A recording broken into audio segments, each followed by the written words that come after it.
titanium, a material that has permanently cemented its place in the sport of cycling.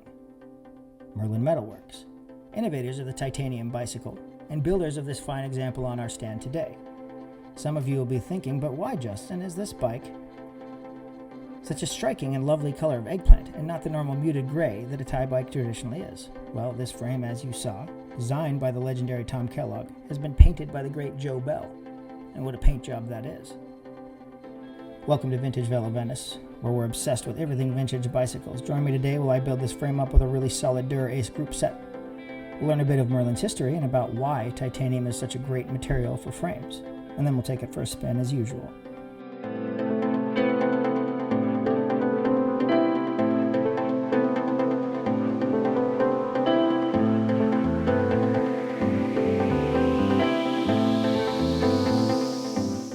Taking into consideration the fact that I've never ridden a titanium road bike before, I must say that I'm pretty damn excited. So sit back, relax, and enjoy the build.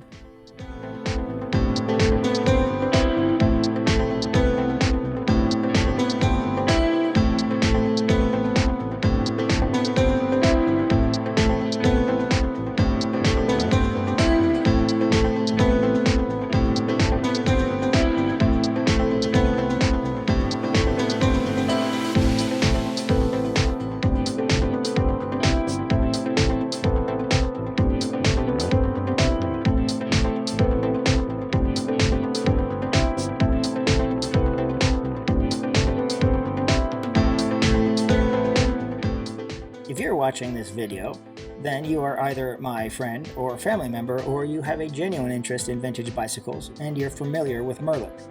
I must say that from growing up in the mountain bike mecca that is Boulder, Colorado, I knew them mainly for their mountain bikes, as I'm sure many of you do.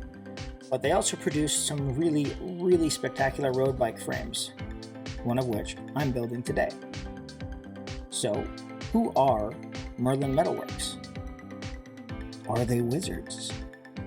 I'm absolutely positive that is the first question that popped into all of your minds, so I'm going to answer that right now. And the answer to that is, with titanium, yes, they are. There was some magic in what they created. And I heard that their welding hats were kind of pointy, so that really does make them wizards. See, way back in 1986 in Cambridge, Massachusetts, Dwayne Jones, Gary Helfrich, and Mike Ausberger established Merlin Metalworks Incorporated with the intention of building custom titanium bicycle frames. Why titanium, you ask? Well, for lots of really cool and interesting reasons, many of which I'll get into a little bit later.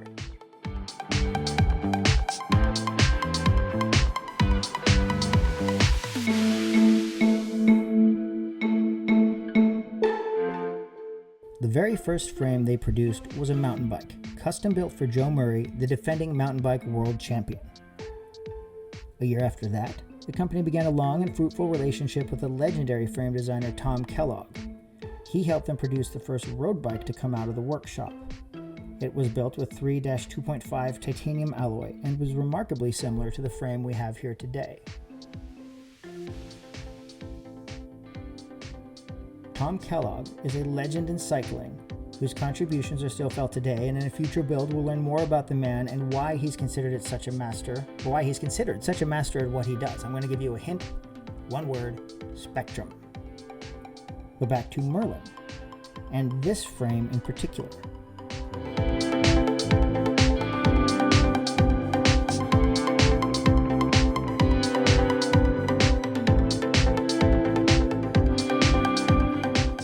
As you can see, this frame is beautifully built with consistent and visually pleasing puddle welds. This is a trademark of Merlin's and is something very difficult to achieve with such consistency with titanium as your material. These welds are even more apparent on the unfinished raw frames, but taking in this brilliant, beautiful paint job, I don't mind the welds being not quite as apparent because this paint absolutely glows. Joe Bell's workshop did this, and it's very likely that he painted this frame himself. In Bicycling magazine, Mr. Bell is quoted as saying, in a quality paint job, you look at the clear coat. That's the thing everyone notices. If it's a single color, kind of like this bike, you look at the consistency of the color, and that it's not built up around the lugs. Clean work is the hallmark of a good painter. Well, this is some very clean work. You could take some mushrooms, dive into the clear coat on this bike, and swim around in an aubergine dreamland. That's how deep and rich the color is, or you could just ride it, which I would recommend. Probably a better idea, because then you can spend all day explaining to other riders and your friends who ask you why the hell you painted your titanium bike. It's beautiful. Look at the color. And you're going to have to justify it all the time. LOL, funny AF. I have to say, this paint rivals the paint on custom and restored classic cars. It's absolutely the standout highlight of this frame. Purists be damned. I would love to have seen this frame fresh off the paint stand.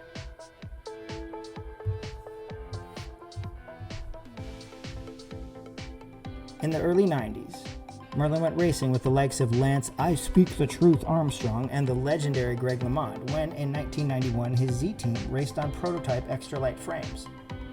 The Extra-Light is thought by many to be the first titanium bike that truly achieved the metal's promise. Now, what is the promise of titanium, Justin? Well, I'm glad you asked. Is it world peace? Is it ending hunger? Infinite energy? Is it J-Lo and Ben Affleck reconciling once again? No, unfortunately not. But it does have some remarkable advantages over traditional steel, and further on down the road, even carbon fiber. Aluminum doesn't even really enter the chat in this particular discussion. You see, where titanium alloys really excel is that it is as strong as steel, but it's lighter. It possesses a special and distinct feel when riding. It has extra spring and somewhat counterintuitively, also more stiffness.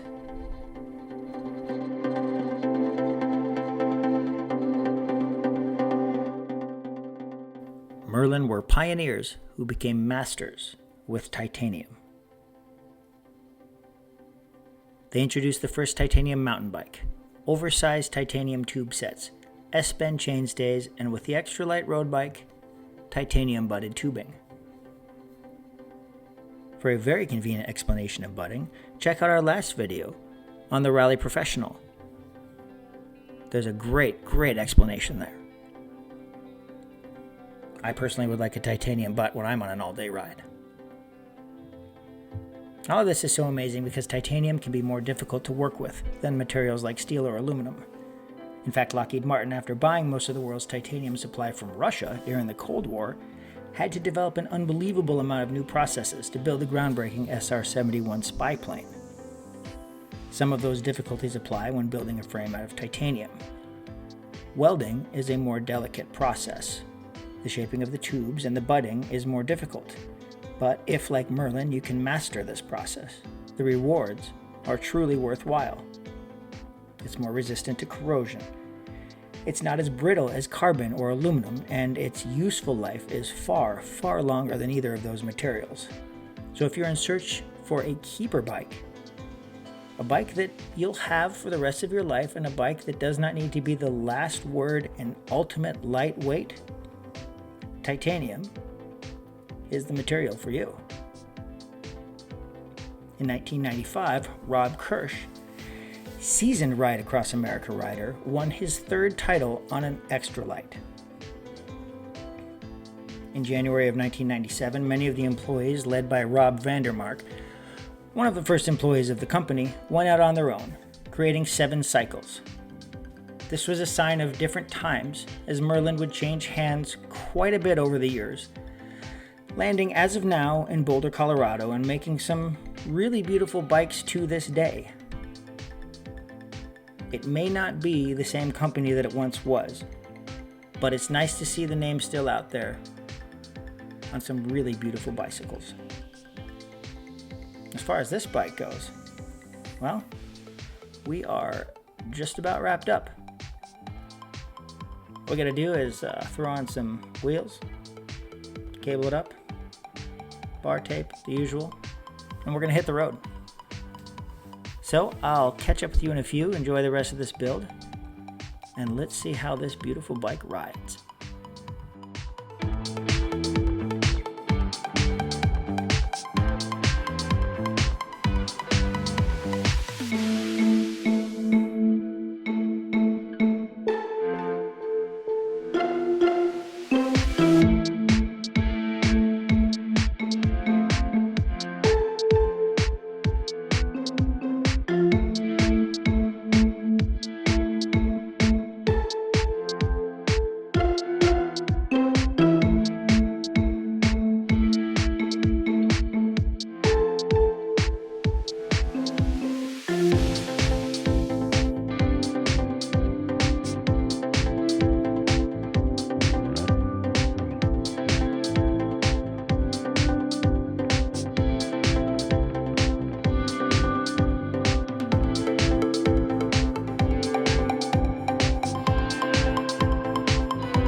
does it ride? Well, it does not disappoint. What more can be said other than it just rides really, really, really well? It's another ride-all-day bike. Strangely supple but stiff where and when it needs to be. It's an absolute treat to ride, and I'm glad to cross this one off my list. And when you stop for coffee to argue with your friends about why you'd paint titanium, you can say, just look at it. It is spectacular. That just about wraps it up for Vintage Velo Venice today. Thanks for watching. As always, follow our socials. Check out our website where we have thousands of bike parts up. Anything you need, we got it. Eggplant emoji.